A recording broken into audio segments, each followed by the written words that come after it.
Hi all.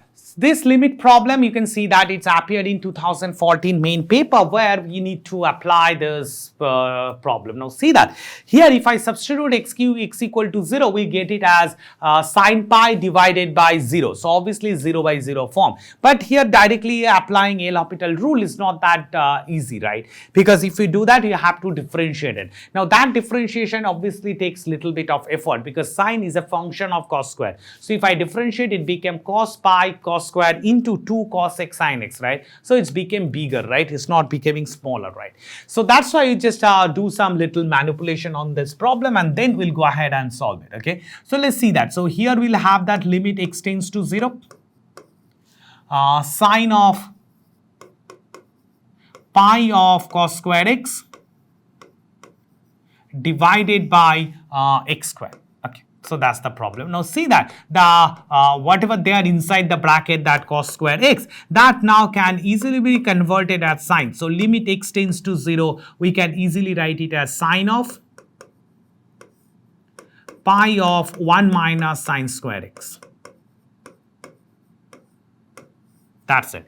And x square. Now pi minus this, therefore you can write it as limit x tends to 0,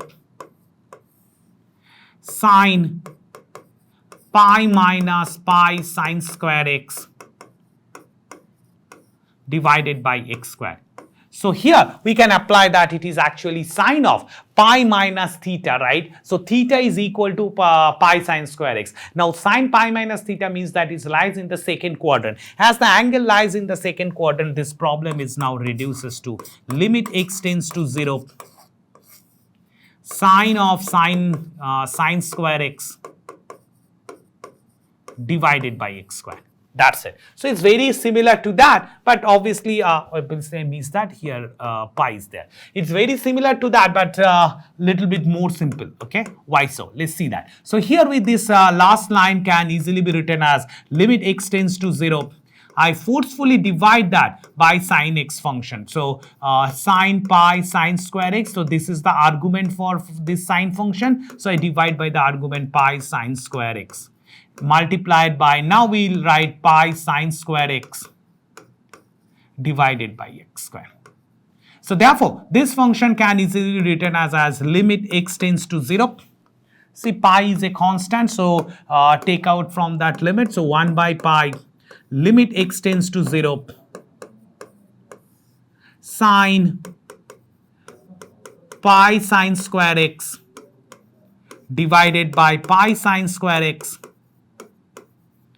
and here we say that into limit x tends to 0, sine x pi cos x whole square. That's it. Now here obviously you see that the second limit is actually equal to 1 because this is a standard limit. But we directly can't say that always, right? But see that here to minimize this effort, let's go ahead and say that let h is equal to pi sine square x. So if I say that, we say that x tends to 0 imply that h tends to 0. So this check whenever the function is little complicated, it's better to do that, okay? So otherwise may will lead to a long answer. So therefore it became limit h tends to 0, sine h by h multiplied by limit x tends to 0,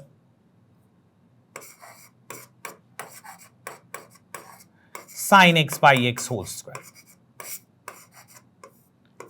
That's it. So now here we just do this calculation, but see that here, okay, I wrote it as pi is here at the denominator, okay. Pi should not be in the denominator, pi should be written here as a product, right?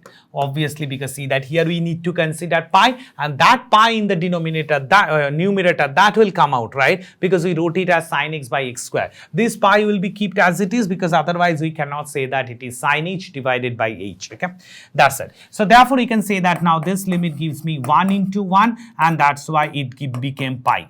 So therefore, the final value of this limit is actually option D, and that's equal to pi. Okay. So see that's the trick you use, right? That here we convert it to sine of sine square x, right? Which simply be that, otherwise we can't divide that. If we start with solving problem with x square, right? So therefore, right, we can say that sine pi of x square. So if I substitute that value, right, we'll say that this thing cannot be removed, right? Because if I divide it by pi cos square x, right, from this line we cannot say that pi cos square x means that h is equal to pi cos square x. So x tends to 0 is imply that h tends to 0. So that we cannot say if I consider it as pi cos square x, because that tends to pi, right? And whatever the formula we know, in that case the standard limit says limit x tends to 0, right? So that's why we just converted it in sine form, and that's the tricks we use to solve this problem. Hope you understood it. Thank you.